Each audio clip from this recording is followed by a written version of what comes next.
O Senhor esteja convosco. Ele está no meio de nós. Proclamação do Evangelho de Jesus Cristo segundo São Lucas. Glória a vós, Senhor. Jesus estava rezando num certo lugar. Quando terminou, um de seus discípulos pediu-lhe: Senhor, ensina-nos a rezar, como também João ensinou a seus discípulos. Jesus respondeu: Quando rezardes, dizei: Pai, santificado seja o teu nome. Venha o teu reino. Dá-nos a cada dia o pão de que precisamos. E perdoa os nossos pecados, pois nós também perdoamos a todos os nossos devedores. E não nos deixeis cair em tentação. E Jesus acrescentou: Se um de vós tiver um amigo e for procurá-lo à meia-noite e lhe disser: Amigo, empresta-me 3 pães, porque um amigo meu chegou de viagem e nada tenho para lhe oferecer. E se o outro responder lá de dentro: Não me incomodes, já tranquei a porta e meus filhos e eu já estamos deitados. Não me posso levantar para te dar os pães. Eu vos declaro, mesmo que o outro não se levante para dá-los porque é seu amigo, vai levantar-se ao menos por causa da impertinência dele e lhe dará quanto for necessário. Portanto, eu vos digo: pedi e recebereis. Procurai e encontrareis. Batei e vos será aberto.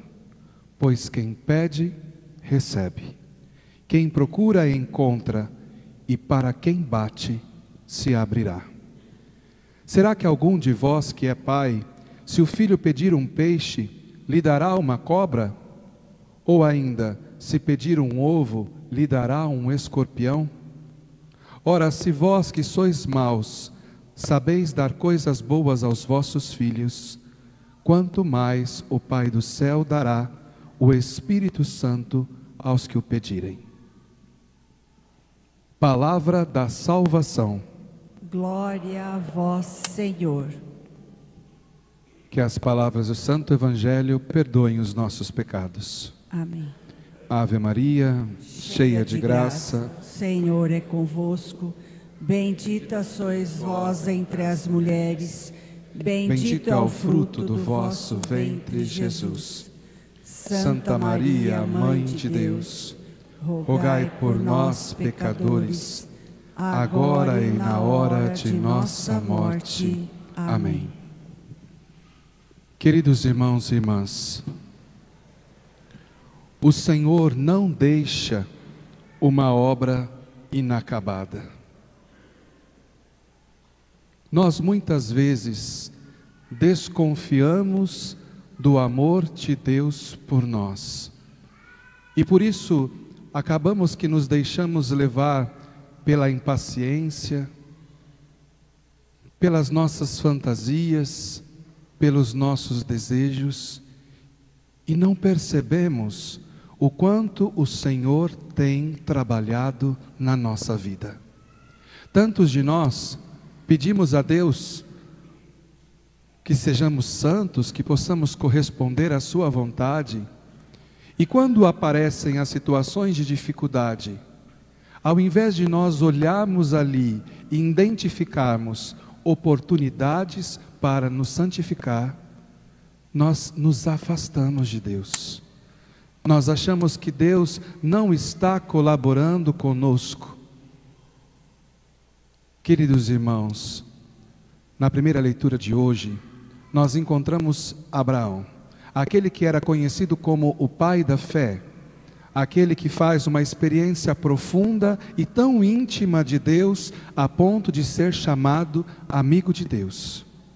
E Abraão nos ensina de um jeito muito simples, que é só fazendo este caminho da amizade profunda com Deus, que a nossa oração, ela se torna como um diálogo aonde posso expressar com liberdade aquilo que passa no meu coração. Abraão não está pedindo nada para si, mas Abraão, na sua oração, uma oração temente, recorda a Deus da sua infinita bondade e faz colher de Deus aquilo que Deus sempre nos dá, que é a sua infinita misericórdia. Um diálogo que nos ajuda a entender o quanto Deus faz tudo para nos salvar. E o quanto o seu olhar se volta para nós, não como muitos de nós às vezes pensam, um Deus que pune, um Deus que cobra, um Deus que é vingativo, um Deus que vem com o dedo apontando os nossos pecados. Não, Deus não é assim. É verdade que nos faz perceber o pecado, mas não porque Ele quer apontar as nossas fraquezas, mas porque Ele sabe que o pecado destrói cada um de nós. E porque nos ama, detesta o pecado. Porque nos ama, faz de tudo para que nós saiamos dessa condição, uma condição a qual Ele já entregou a vida do seu próprio Filho para nos salvar. Para que nós possamos ter coragem de assumir o nosso lugar como filhos de Deus. E não filhos de Deus meramente por conta da criação, mas filhos de Deus porque quando morremos no batismo, morremos para o mundo, nascemos para Deus. E este nascer para Deus imprimiu em nós uma filiação, que não é uma filiação humana, mas uma filiação divina. Somos filhos no Filho que é Jesus Cristo. E isso é tão grande. Agora, muitas vezes nós nos perdemos porque nos agitamos com tantas coisas. E esquecemos que tudo, para que possa dar certo, como nós rezávamos próprio na oração da coleta de hoje, nada nós podemos fazer sem Deus. Nada. Mas o que acontece? Nós caminhamos do nosso jeito, fazemos por conta, e quando nós nos vemos atolados na nossa miséria, enforcados com as nossas situações que nós mesmos criamos, então nós ainda temos coragem de nos irritar com Deus, porque Ele não olha para nós. Como assim? Somos nós que precisamos reconhecer que não assumimos para nós esta filiação. E somos como filhos rebeldes, que não buscam ouvir o Pai. E mais do que isso, filhos que agem como se não tivessem o Pai. Quando nós olhamos uma criança saudável que cresce num lar onde tem as referências do pai e da mãe, nós percebemos que a criança, ela brinca com liberdade, porque ela sabe que nada vai acontecer a ela enquanto ela estiver próxima do seu pai. E é por isso que quando é o pai, a criança, ela se joga. Quantas vezes os pais, sobretudo os pais, brincam com os filhos e jogam o filho para cima? O filho não tem uma reação de medo, mas ele se diverte. E ele se diverte por quê? Porque ele tem uma confiança naquele que está diante de si. Ele sabe que o pai vai fazer de tudo por ele e não vai deixar ele cair. E é por isso que a criança, ela corre com liberdade. Quando a criança não tem a referência do pai, ela vive agitada, ela vive inquieta, porque ela não tem aquele olhar que dá para ela a firmeza a qual ela precisa. Quantos de nós, os nossos pais bastavam olhar, né? Tá. Hoje os paizinhos pobrezinhos, olha, mexe, belisca, sacode e não acontece nada. Mas antigamente não era assim, nós sabemos. O olhar do pai, e esse olhar que a princípio parecia que era alguma coisa tão dura, tão pesada e tão difícil, que só depois, com o passar dos anos, nós entendemos que aquilo, embora para nós era difícil de compreender, é amor. É amor. E quantas coisas Deus permite que acontecem, e eu digo, Ele permite, não que Ele queira, mas Ele permite que aconteça na nossa vida, para que nós possamos nos despertar, e para que nós possamos crescer, nos desenvolver, amadurecer, e sermos aquilo que Ele sempre desejou de nós, sua imagem e sua semelhança, espelhos dele. Jesus hoje escuta no Evangelho um apelo, o apelo dos discípulos. E quem são os discípulos? Os discípulos são aqueles que olham para o Mestre. Queridos irmãos, nós estamos, alguns de nós, há anos na igreja, e às vezes nós nos comportamos e insistimos em nos comportar como o povão. E quem é o povão? O povão é aquele que chega, aquele que quer milagre, é aquele que quer comer do pão, é aquele que quer resposta para a sua situação. Esse é o povão. Quando na verdade, quando nós estamos caminhando com Cristo, e tantos de nós já somos crismados, somos chamados a uma vida de intimidade com o Senhor. E ser discípulo não significa estar ali pedindo todo o tempo.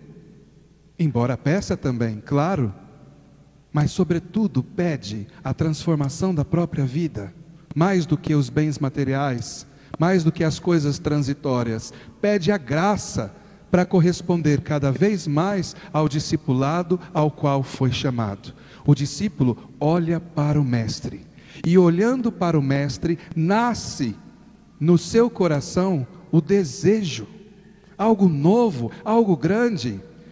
Hoje no Evangelho a gente vê, os discípulos olham para Jesus, e olhando para eles diz: Mestre, ensina-nos a rezar. Porque eles veem que Jesus reza, eles percebem. Se nós olharmos o Evangelho de um lado ao outro, todos os momentos importantes, todos eles, não tem um momento que Jesus não parta da oração. Ele se retira, ele reza, e aí ele vai e anuncia as bem-aventuranças. Ele se retira, ele reza, e aí ele chama os 12 que serão seus discípulos. Ele se retira, ele sofre, ele reza no Horto das Oliveiras e abraça a difícil vontade de Deus de dar a sua vida na cruz. Queridos irmãos, talvez nos falte este olhar para Jesus e ir configurando a nossa vida à vida de Cristo, e isso é que faz de nós sermos cristãos. Senão somos simplesmente pessoas que seguem Jesus para serem sanados nas suas dificuldades. Eu não quero dizer que Ele não vai saciar as nossas dificuldades. Ele faz, porque Ele é um Pai que ama. Mas como é bonito para um pai saber que mais daquilo que Ele pode dar por filho, o filho é agradecido, porque reconhece o amor do Pai.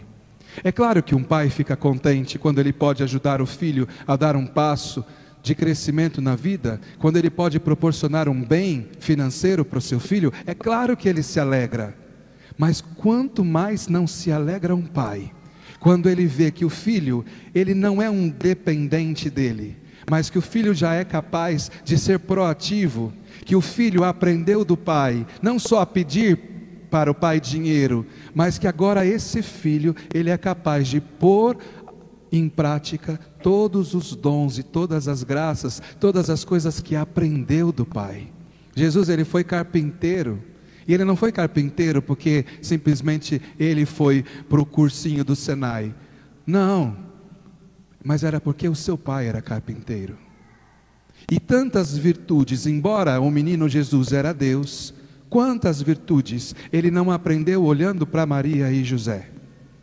Vocês entendem aonde nós precisamos chegar? Porque senão nós ficamos numa relação, até com os nossos filhos, com aqueles que nos são caros, numa relação empresarial de necessidade, aonde você supre aquilo que eu preciso, e enquanto você supre, bem, você pode ficar. Quando você não supre mais aquilo que eu preciso, eu te descarto. Por quê? Porque nós ficamos neste amor, em um nível tão baixo, que é um amor de troca.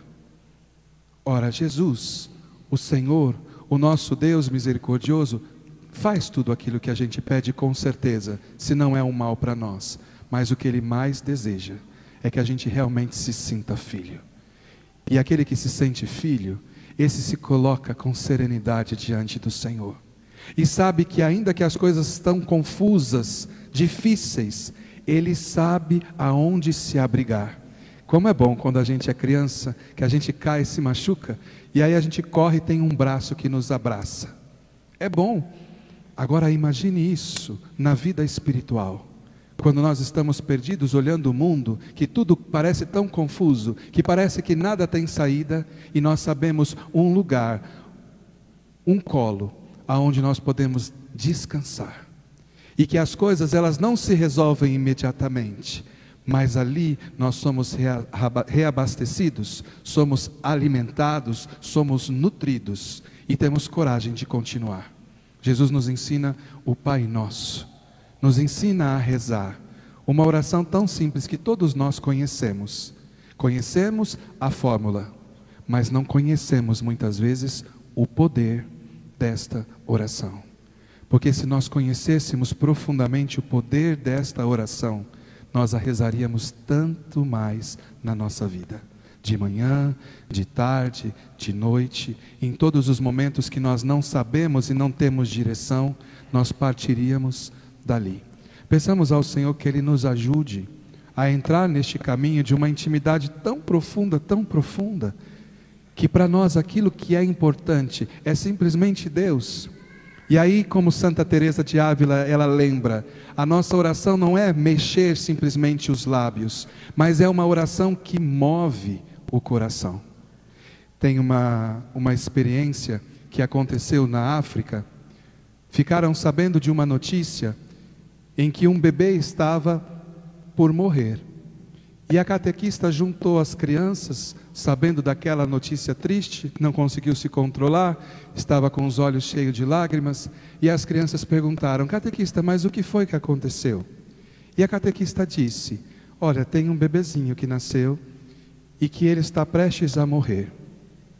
E aí a criançada, com toda a espontaneidade, disse: mas o que precisa? E aí ela disse: nós precisamos de uma bolsa de água quente. Aonde que vai achar uma bolsa de água quente na África? Em que lugar que ia achar isso? E naquele momento ela disse: vamos fazer uma oração? As crianças se deram as mãos, rezaram e pediram essa bolsa de água quente. E o bonito foi que no meio da oração, uma das crianças falou assim: vamos pedir também uma bonequinha para a irmã dela que está chorando. Porque se Deus vai mandar, Ele vai mandar. Coisa de criança. Quando terminou aquela oração, chegaram umas pessoas trazendo umas caixas grandes. E aí começaram a abrir as caixas, eram diversas doações. E ali dentro daquela caixa, eles encontraram essa bolsa de água quente. Que uma pessoa colocou 6 meses antes. E preparando as coisas disse: bem, eu tenho uma bolsa de água quente, eu não sei se isso vai ser útil na África, mas já que está aqui, vamos colocar. E colocou. Ou seja, a resposta da oração daquela criança, o Senhor já havia preparado 6 meses antes. E quando descobriram que ali tinha aquela bolsa de água quente, a menininha falou: se o Senhor mandou a bolsa de água quente, Ele também mandou a boneca. E lá dentro daquela caixa tinha também uma boneca. Meus irmãos, esse é o nosso Deus, que Ele se antecipa muito, mas muito antes aos nossos pedidos, mas Ele deseja que nós peçamos, porque Ele deseja que a gente entenda a imensidão do seu amor e o quanto isso faz uma transformação na nossa vida. O Senhor jamais Ele nos pune, quando muito Ele nos deixa livres para as nossas escolhas. Mas hoje vamos pedir como Padre Pio que dizia: eu sei que eu não mereço, mas Senhor, pelo menos a Tua presença eu quero ter.